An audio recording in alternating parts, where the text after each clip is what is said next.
ಶಿವಗಣಗಳು ಅಂದ್ರೆ ಯಾರು? ಈ ತುಳುನಾಡಿಗೆ, ಶಿವನಿಗೆ, ಪಂಜುಳಿಗೆ ಇರುವ ಸಂಬಂಧ ಏನು?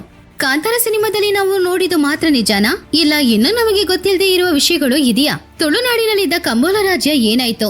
ಗುಳಿಗ ದೇವ ಅವರನ್ನ ಏನ್ ಮಾಡ್ತು? ತುಳುನಾಡಿನಲ್ಲಿ ಇವಾಗ್ಲೂ ಸಮಸ್ಯೆಗಳನ್ನ ಬಗೆಹರಿಸ್ತಾ ಇದ್ದಾರಾ?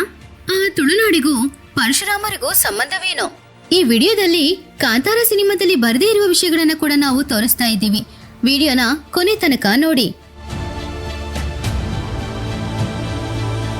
ಶಿವಗಣಗಳು ಅಂದ್ರೆ ಶಿವನಿಗೆ ತುಂಬಾ ಇಷ್ಟವಾದ ಭಕ್ತರು. ಶಿವನಿಗೂ ಅವರ ಗಣಗಳಿಗೂ ವ್ಯತ್ಯಾಸವೇನಿಲ್ಲ. ಭೂಲೋಕದಲ್ಲಿ ಅಧರ್ಮಗಳು ಜಾಸ್ತಿ ನಡೀತಾ ಇರುವಾಗ ಧರ್ಮವನ್ನು ಕಾಪಾಡಕ್ಕೆ ಅವರು ಭೂಮಿಯಲ್ಲಿ ಅವತರಿಸ್ತಾರೆ. ಆ ಶಿವಗಣಗಳಲ್ಲಿ ಪಂಜಾಳಿ ಗುಳಿಗಾನು ಒಬ್ರು. ಇವರು ಶಿವಯ್ಯನ ವರದಿಂದ ಭೂಮಿಗೆ ಬಂದು ಪ್ರಜೆಗಳನ್ನು, ಪ್ರಕೃತಿಯನ್ನು ರಕ್ಷಿಸ್ತಾ ಇರ್ತಾರೆ. ತುಳುನಾಡು ಭೂಮಿ ಶಿವಯ್ಯನಿಗೆ ತುಂಬಾನೇ ಇಷ್ಟವಾದ ಪರಶುರಾಮರಿಂದ ಉಂಟಾದ ಮಹಾಪುಣ್ಯ ಭೂಮಿ. ಕಾಂತಾರ ಸಿನಿಮಾದಲ್ಲಿ ಹೇಳದೇ ಇರುವ ಕೆಲವು ವಿಷಯಗಳ ಬಗ್ಗೆ ಚರ್ಚಿಸೋಣ. ತುಂಬಾನೇ ಇಂಟ್ರೆಸ್ಟ್ ಆಗಿರುತ್ತೆ. ಎಲ್ರೂ ಕೊನೆ ತನಕ ನೋಡಿ. ಪಂಜಾಳಿ ದೈವ ಭೂವರಾಹ ಸ್ವಾಮಿ. ತುಳುನಾಡಿನಲ್ಲಿರುವ ಜನಪದ ಗ್ರಂಥಗಳ ಪ್ರಕಾರ ಪಂಜಾಳಿ ದೈವ ಕೈಲಾಸದಲ್ಲಿರುವ ಅಡವಿಯಲ್ಲಿ ಹುಟ್ಟಿದ್ದು.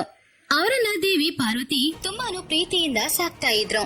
ಚಿಕ್ಕ ವಯಸ್ಸಿನಲ್ಲಿ ಸಂತೋಷವಾಗಿ ಬೆಳೆದು ಯುವಕನಾದ್ಮೇಲೆ ಕೈಲಾಸದಲ್ಲಿರುವ ಅಡವಿಯನ್ನು, ಪ್ರಕೃತಿಯನ್ನು ನಾಶ ಮಾಡ್ತಾ ಇದ್ದ.